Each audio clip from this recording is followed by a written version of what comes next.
और आइए दोस्तों एक बार फिर से जान लेते हैं आज के उत्तर प्रदेश की सभी 75 जिलों की लेटेस्ट महत्वपूर्ण और बड़ी खबरों को। उससे पहले आप यूपी के किस जिले या शहर गांव से खबर को देख रहे हैं हमें कमेंट बॉक्स में जरूर बताएं। साथ ही वीडियो को लाइक कर खबरों को आखिर तक जरूर देखें।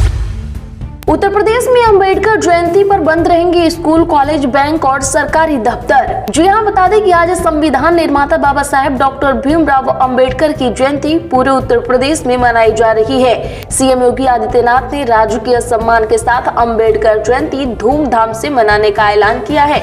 वहीं आपको बता दें तो यूपी सरकार के आदेश के मुताबिक आज प्रदेश के सभी स्कूल, कॉलेज के साथ ही बैंक और सभी सरकारी दफ्तर भी बंद रहेंगे। वहीं 18 अप्रैल को गुड फ्राइडे पड़ रहा है, ऐसे में गुड फ्राइडे पर भी छुट्टी रहेगी। बता दें कि इससे पहले 11 अप्रैल को महावीर जयंती पर भी अवकाश घोषित हुआ था। उत्तर प्रदेश के इस जिले में अडानी समूह लगाएगा पहला थर्मल पावर प्लांट, 1600 मेगावाट बिजली का होगा उत्पादन। जी हां, बता दें कि उत्तर प्रदेश में अडानी ग्रुप का अडानी पावर लिमिटेड उत्तर प्रदेश में अपना पहला थर्मल पावर प्लांट मिर्जापुर जिले के दादरी गांव में लगाने जा रही है। इस प्लांट में 800 मेगावाट में दो कुल 1600 मेगावाट बिजली का उत्पादन होगा। गुजरात, महाराष्ट्र, राजस्थान, कर्नाटक, तमिलनाडु, झारखंड, मध्य प्रदेश और छत्तीसगढ़ में कुल 17,510 मेगावाट बिजली उत्पादन करने वाली एपीएल ने अब दादरी खुर्द गांव में 1600 मेगावाट बिजली उत्पादन के लिए परियोजना पर काम शुरू कर दिया है। इन्वेस्ट यूपी का जल्द होगा कायाकल्प, पिकअप का होगा विलय, इस काम के लिए बनेगी टास्क फोर्स। जी हां, उत्तर प्रदेश में अब उद्यमियों के निवेश परियोजनाओं को तेजी से आगे बढ़ाने के लिए बनी इन्वेस्ट यूपी का अब पूरी तरह से कायाकल्प होने जा रहा है। इसके लिए 1972 में बने सार्वजनिक उपक्रम पिकअप को इन्वेस्ट यूपी में विलय करने की तैयारी की जा रही है। इसके लिए विधिक और वित्तीय विशेषज्ञों की राय लेकर विलय का प्रस्ताव तैयार किया जाएगा। पिकअप की देनदारी और लेनदारी के निस्तारण के लिए टास्क फोर्स बनेगी। खुर्द में जहां जहां मंदिर निकलेगा वह जगह हम लेकर रहेंगे, राम कथा के दौरान संभल में बोले रामभद्राचार्य। जी आप बता दें कि यूपी के संभल पहुंचे तुलसी पीठाधीश्वर जगत गुरु रामभद्राचार्य ने श्री राम कथा के दौरान कहा कि खुदाई में जहां जहां मंदिर निकलेगा वह जगह हम लेकर रहेंगे। इसमें किसी भी प्रकार का कोई समझौता नहीं किया जाएगा। हम किसी को भी छेड़ना नहीं चाहते और किसी के छेड़ने पर उसे छोड़ना भी नहीं चाहते। यदि कोई तमाचा मारेगा तो हम उसे 10 थप्पड़ लगाएंगे। उन्होंने कहा कि भगवान श्री राम सभी के आराध्य हैं, पूजनीय हैं। भतीजे आकाश आनंद पर फिर पसीजा मायावती का दिल, माफी मांगते ही दिया एक और मौका। जी हाँ, बता दें कि आकाश आनंद के माफी मांगने के कुछ ही घंटों बाद ही बसपा प्रमुख मायावती का भतीजे पर दिल पसीज गया है। मायावती ने भतीजे को माफ करते हुए एक और मौका देने का फैसला किया है। मायावती की इस फैसले के बाद अब आकाश आनंद की बसपा में वापसी लगभग तय मानी जा रही है। अंबेडकर के विचारों को आधार बनाकर पिछड़े वर्गों को सशक्त बना रही योगी सरकार चला रही यह योजनाएं। जी हाँ, बता दें कि पिछड़े वर्गों के उत्थान के लिए योगी सरकार बाबा साहेब डॉक्टर भीमराव अंबेडकर के दृष्टिकोण को आत्मसात करते हुए उनकी शिक्षा, कौशल विकास और सामाजिक सुरक्षा जैसे क्षेत्रों में कई योजनाओं को लागू कर रही है। पिछड़े वर्ग के छात्रों को छात्रवृत्ति और कंप्यूटर प्रशिक्षण व छात्रावास जैसी सुविधाएं देने के साथ गरीब घर की बेटियों को शादी अनुदान प्रदान कर रही है। पिछड़े वर्ग के महापुरुषों के नाम पर विभिन्न योजनाओं को संचालित और स्थापना की जा रही है। यूपी में अब भुगतान के बाद ही डिस्टिलरी से निकल पाएगी शराब, आबकारी विभाग ने जारी किया नया नियम। जी हां, बता दें कि उत्तर प्रदेश में शराब की आपूर्ति में अब हेराफेरी रोकने के लिए आबकारी विभाग ने integrated excise supply chain management system लागू किया है। वर्ष 2025-26 के लिए तैयार की गई नई आबकारी नीति के तहत अब विभाग ने शराब की आपूर्ति से लेकर बिक्री तक पर ऑनलाइन नजर रखने की व्यवस्था की है। इसके तहत अब शराब लेने से पहले थोक विक्रेताओं को फैक्ट्रियों को ऑनलाइन डिमांड भेजनी होगी। इसके बाद शराब का भुगतान करके ही शराब ले सकेंगे। काशी को जाम के झाम से मिलेगी मुक्ति, फ्लाईओवर संग इस सड़कों पर होगा विस्तार। जी हां, बता दें कि लहरतारा से बीएचयू, भेलूपुर वाया सुंदरपुर सड़क चौड़ीकरण के साथ मड़ुआडीह चौराहा और भिखारीपुर तिराहे पर फ्लाईओवर बनने के साथ जाम खत्म हो जाएगा। फ्लाईओवर के दोनों तरफ सर्विस रोड भी बनेगा। भिखारीपुर तिराहे पर वाई आकार का फ्लाईओवर भी बनेगा। पेट्रोल और डीजल पर 15 रुपए लीटर कमा रही कंपनियां, लेकिन रेट नहीं घटा रही। जी हां, कच्चे तेल की कीमतें 4 साल के सबसे निचले स्तर पर आ गई है। इससे पहले अप्रैल 2021 में दाम 63 रुपए 40 पैसे डॉलर प्रति बैरल थे। इस गिरावट से पेट्रोल और डीजल रिफाइन करने पर होने वाली कमाई ऐतिहासिक स्तर पर पहुंच गया। रेटिंग एजेंसियों के अनुसार मौजूदा समय में तेल कंपनियों को पेट्रोल पर प्रति लीटर 12 से 15 रुपए और डीजल पर 6 रुपए का मुनाफा हो रहा है। इसके बावजूद तेल कंपनियों ने पिछले 1 साल से पेट्रोल डीजल की कीमतों में कोई कटौती नहीं की है।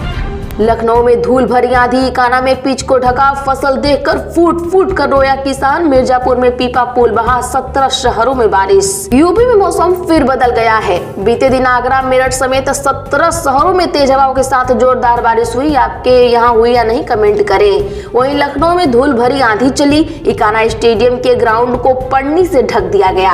आपको बता दें तो आज चेन्नई सुपर किंग्स और लखनऊ जॉयंट्स के बीच मैच होना है। वहीं कौशाम्बी में बारिश से फसल चौपट हो गई, किसान फूट फूट कर रोने लगा। मिर्जापुर में गंगा नदी पर बना पीपा पुल तेज हवाओं में बह गया। पीपा पुल का एक हिस्सा 3 किलोमीटर दूर तक पहुंच गया। अंबेडकर जयंती को लेकर मथुरा प्रशासन अलर्ट। आज होने वाले कार्यक्रमों के लिए पीस कमेटी की बैठक, सुरक्षा के पुख्ता इंतजाम। जी हां, मथुरा में आज डॉक्टर भीमराव अंबेडकर की जयंती के मद्देनजर जिला प्रशासन ने तैयारियां शुरू कर दी हैं। आज 7 बजे महावन थाने पर एसडीएम आदेश कुमार और सीओ धर्मेंद्र सिंह चौहान की अध्यक्षता में पीस कमेटी की बैठक आयोजित की गई। बैठक में थाना क्षेत्र के गणमान्य नागरिक, सामाजिक कार्यकर्ता, ग्राम प्रधान और विभिन्न संगठनों के प्रतिनिधि उपस्थित रहे।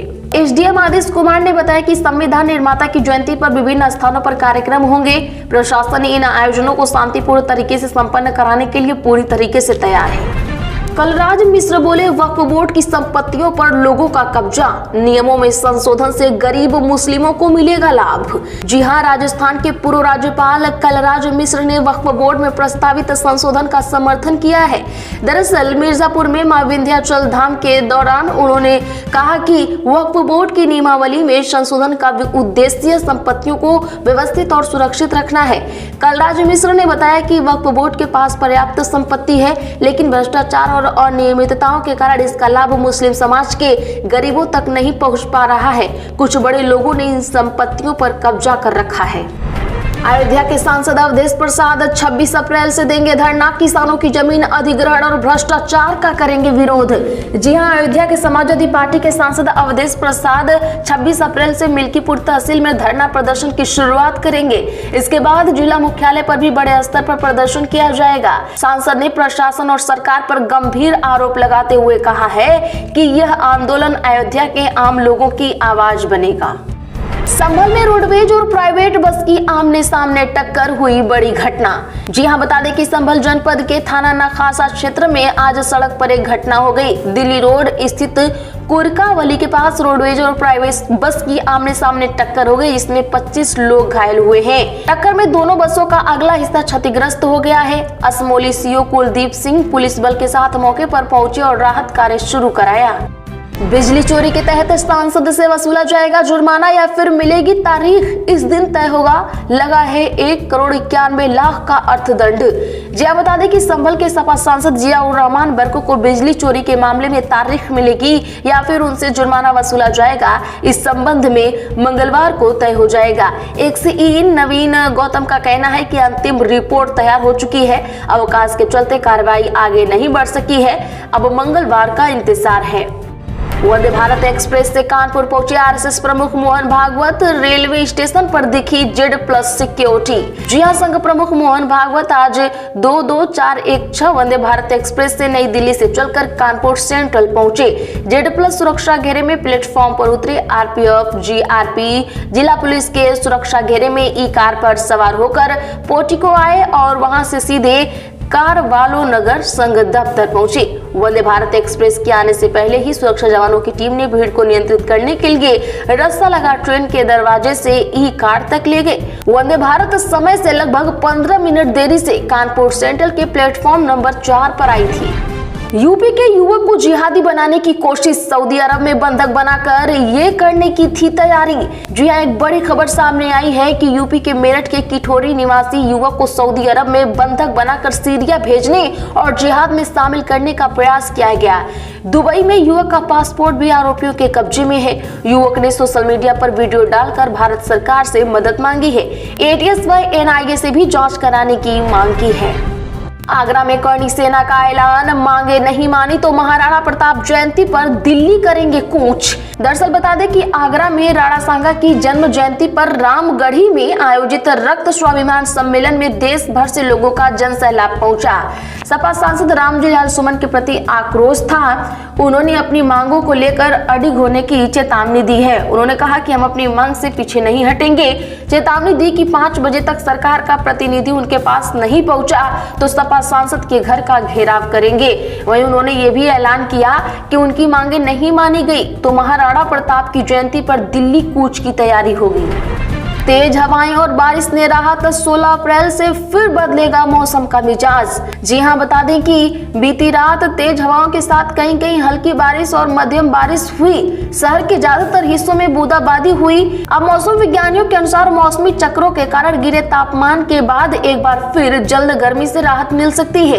एक नया पश्चिमी विक्षोभ 16 अप्रैल को संभावित है। इससे पहले 48 घंटे की गर्मी के बाद 1-2 दिन फिर राहत मिल सकती है।